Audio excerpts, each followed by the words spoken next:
মারবে। শুভেন্দু, তোমার রাজনীতি শেষ। তুমি বুঝো নাই, তুমি তোমার নিজের দেশের মানুষকে না খায় থাকার ব্যবস্থা করছো, এবং বাংলাদেশের উপর তোমার দেশের মানুষ নির্ভরশীল, এটা বুঝতে হবে। বাংলাদেশি সংখ্যালঘুদের নির্বংশ করে দিতে আপনারা কাজ করছেন বা বাংলাদেশের মানুষগুলো কাজ করছে, এরকম ভাবে প্রচার করা হচ্ছে আর বাংলায় ময়ূক ভাই, রঞ্জন।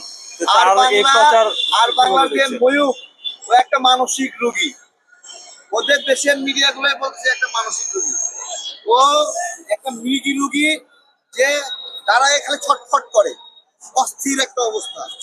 হ্যাঁ, তো এইটা ভারতের সাংবাদিকতার কালচার কি, এটা কি তার আদর্শ কি নেই, ভারতীয় সাংবাদিকদেরকে বলতেছি যে আপনারা সবাই ময়ূক নাকি, বা আপনারা সবাই এরকম মৃগী রোগী নাকি? আপনারা যদি মৃগী রোগী না হন, তাহলে এই ময়ূককে থামান। আপনার মনে করি ভারতের সবগুলো সাংবাদিক এরকম উগ্র